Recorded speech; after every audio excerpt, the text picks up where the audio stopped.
Good day, Mike Stenhouse back with you with this week's Progressive Land of Make-Believe Bad Bill of the Week. Our guest today to discuss net neutrality is Katie McAuliffe, Federal Affairs Manager with Americans for Tax Reform, better known as Grover Norquist Group, and Executive Director for Digital Liberty. Welcome to the show, Katie. Hey, Mike, thanks so much for having me. Well, this week we're going to highlight two bills, slightly different but pretty much the same in that they are looking to reimpose net neutrality laws in Rhode Island. This, of course, after the Trump administration repealed federally net neutrality rules just last year.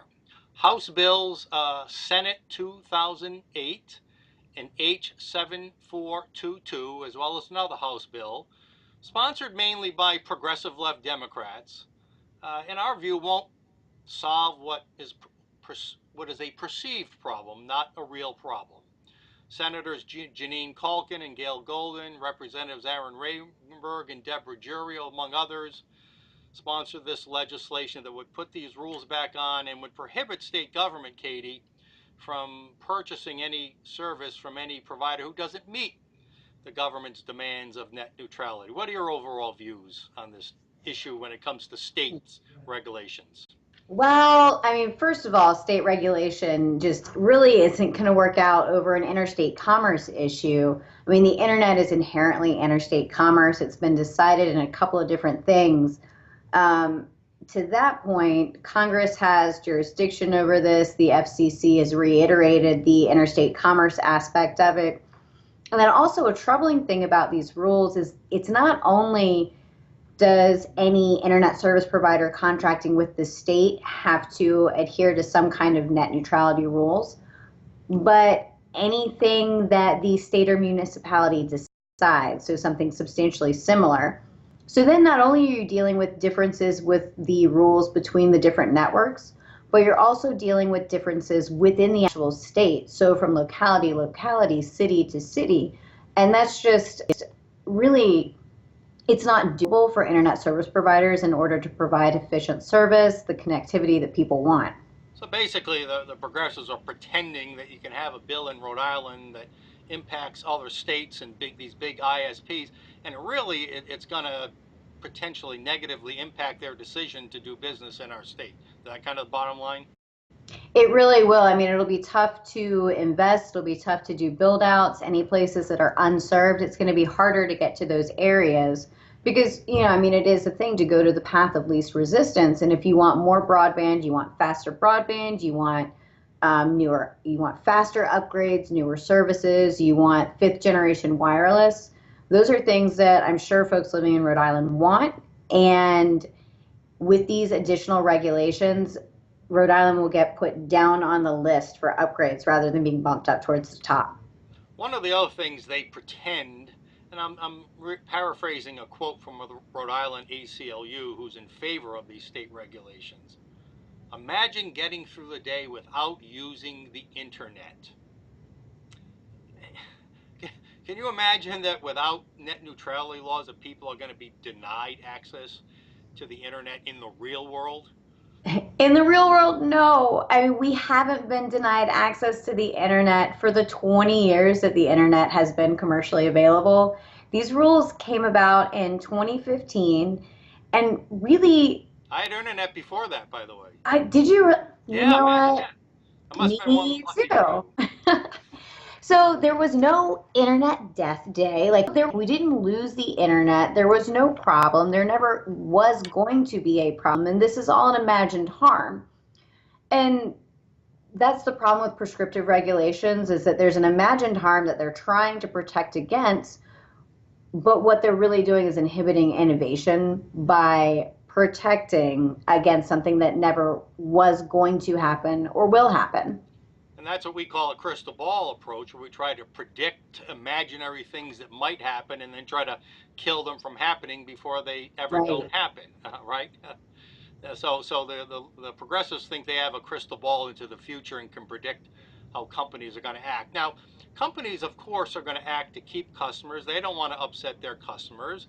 And they're also already guided by federal and state laws. The Anti-Sherman Trust Act, the Clayton Act, and other state and federal laws already protect consumers from predatory corporate behaviors. Title II, you don't need net neutrality to have consumer protection, correct?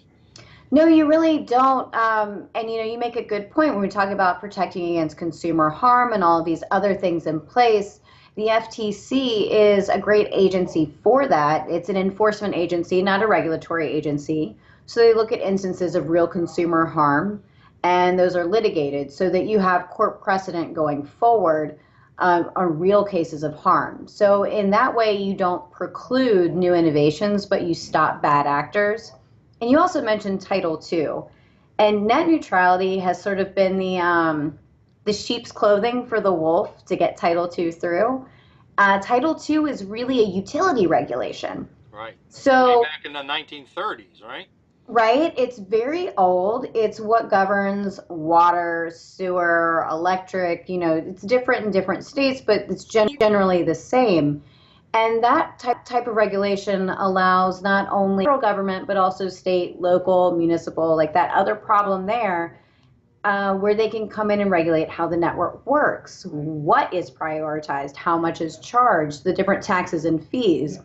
And those are the kind of things that they're trying to sneak in under the guise of net neutrality. Um, of course, the left says that companies will filter content to certain consumers whose political views or they don't agree with, or to block competition. But not only are there existing uh, other statutes that would cover this federally and in the state, but Title II didn't address this, right? It didn't block anything. There was no throttling back, right? Title II did not fix any of this, correct?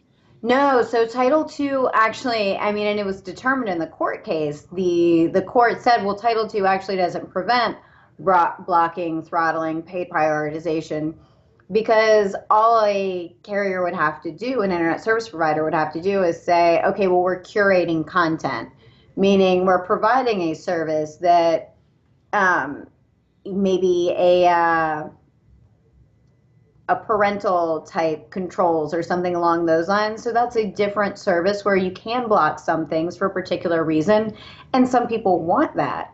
So because you're still able to offer those services, Title II doesn't prevent against anything of that nature. So by losing Title II, they really didn't lose the protections they thought they had. I mean, that's the right. It was make believe that Title II gave them all these protections in the first place. So the question is, well, then if it didn't really protect you, then why are you upset that you lost it, right?